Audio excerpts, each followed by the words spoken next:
નમસ્કાર, આપ જોઈ રહ્યા છો જેકેએસ ન્યૂઝ ગુજરાતી. વાત કરીએ તો કેશોદના મઢડા ગામે મહંતે દર્શનાર્થી મહિલાનું પરવાના વાળું હથિયાર ગુમ કરતા નોંધાઈ ફરિયાદ. સમગ્ર વાત કરીએ તો કેશોદ નજીક આવેલ મઢડા ગામે સોનલ બીજ શતાબ્દી ત્રિદિવસીય જન્મોત્સવ કાર્યક્રમમાં ઉપસ્થિત રહેવા જૂનાગઢના ગંગાબેન ઉર્ફે ગીતાબેન હીરાભાઈ રાઠોડ રહેવાસી અંબિકા ચોક નાગર રોડ સરિતા એપાર્ટમેન્ટ વાળા છેલ્લા 10 વર્ષથી આવતા હોય અને આ વર્ષે પણ આવેલા હતા. કેશોદના મઢડા ગામે આવેલ ભીમનાથ મંદિરના પૂજારી મહંત રોહિતગીરી નિરંજન દેવગીરીને ત્યાં રોકાણ કરતા હોવાથી ઓળખતા હોય અને સોનલ બીજ નિમિત્તે યોજાયેલ ભવ્ય કાર્યક્રમમાં પોતાની પાસે રહે 32 બોરની પરવાનાવાળી રિવોલ્વર સાથે લઈ જવી ઉચિત ન લાગતા મહંતને સાચવવા આપી હતી. જૂનાગઢના દર્શનાર્થી મહિલા ગંગાબેન ઉર્ફે ગીતાબેન હીરાભાઈ રાઠોડની રાત્રે તબિયત બગડી જતા જ ઊંઘી ગયા હતા અને સવારે વહેલા એસટી બસ દ્વારા અમદાવાદ થઈને સાળંગપુર નજીક બરવાડા ગામે પોતાના ગુરુના આશ્રમે જતા રહેલા. ત્યારે તારીખ 7મી જાન્યુઆરી 2024ના રોજ મહંત રોહિતગીરી નિરંજન દેવગીરીએ ફોનમાં જણાવ્યું હતું કે તમે સાચવવા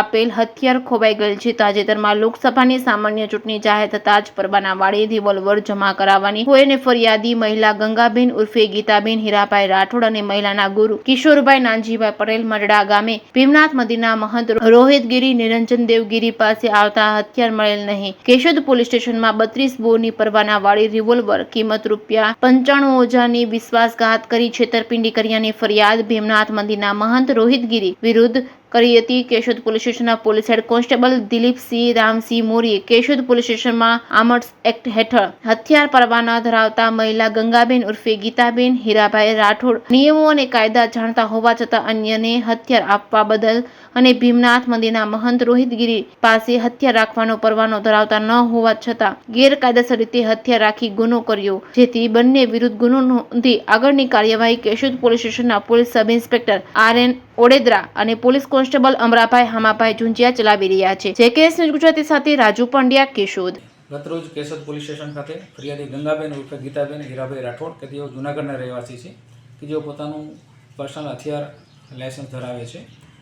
જેઓ મઢડા ગામના ભીમનાથ મંદિરના પૂજારી રોહિતગીરીને અગાઉ જ્યારે સોનલ માતાનો જે જન્મ હતો ઉત્સવ હતો ત્યારે દર્શન કરવા માટે ગયેલા ત્યારે હથિયાર તેઓને પોતાનું સોંપેલું હતું અને એ હથિયાર પછી પરત આવી અને એમની પાસે માંગતા તેઓ કે મારી પાસે નથી એમ કરીને વિશ્વાસઘાત અને છેતરપિંડી કરેલી હોય તેઓ વિરુદ્ધ ગંગાબેને ફરિયાદ આપતા કેશોદ પોલીસ સ્ટેશને ગુનો દાખલ કરી આગળની તપાસ હાથ ધરી છે.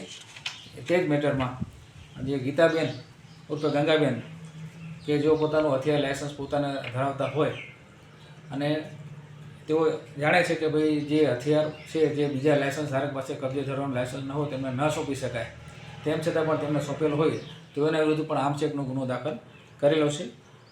તેમજ રોહિતગીરી કે જેઓએ પણ પાસે હથિયાર સાચવવાનો પરવાનો ન હોય તેમ છતાં પણ હથિયાર સાચવેલ હોય તેઓ બંને વિરુદ્ધ આર્મ્સ ગુનો દાખલ કરી કેશોદ પોલીસ સ્ટેશન આગળની તપાસ હાથ ધરી છે.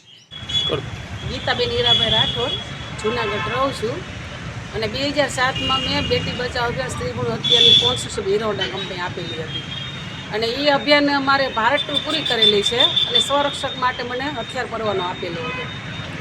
પછી એ અરસામાં હું સોનલ બીજે દર્શન કરવા આવી અને એ અરસામાં મેં સાચવવા દીધું. મંદિરોમાં એલાઉ ન હોય એટલે મેં સાચવવા દીધું. તો પછી રાતના સમયમાં આડાવડો કરીને મારી તબિયત બગડી ગઈ, મને ખુદને ખબર ન રહી. તો રસ્તામાં ક્યાંક મારી ચોરી થઈ ગઈ તો એકલી સ્ત્રી જાય ક્યાં? કારણ કે હું એકલી જ ફરું છું, ટૂર મારી હતું એટલે જવા મેં એકલી રહું છું, આગળ પાછળ કોઈ છે નહીં. 40 વર્ષથી જૂનાગઢમાં એકલી જ રહું છું ને મારી ઉંમર 54 વર્ષ થઈ ગયા. બેટી બચાવ વર્લ્ડ ટૂર અત્યારે મારી હાલમાં ચાલુ છે. પથારી વસ છું, આશ્રમમાં રહું છું, આગળ પાછળ કોઈ ખાવા પીવાવાળા છે નહીં. અને અમારા કિશોર નાનજી પટેલ મારા ગુરુ છે તો એ પણ ખાતામાં જ નોકરી કરતા, CBIમાં હોય કે રોખાતા હોય કે પત્રકાર હોય. તો એની પેરાલિક્સની અસરની હિસાબે મને પણ થોડીક અસર પડે છે. આવકનું સાધન કોઈ છે નહીં તો હથિયાર રાખવું કોઈ વિશ્વાસ કર્યો તો એક સાધુ જાણે મેં વિશ્વાસ કર્યો. 10 વર્ષથી હું સોનલ બીજે આવું છું અને મારો રેફરન્સ તપાસી શકો. મને કાયદા ઉપર વિશ્વાસ છે, જે નિયમ આવે તમે ખુશીથી કરી શકો છો. આગળ પાછળ મારો કોઈ છે નહીં, અત્યારે મને સરકાર આપેલી છે.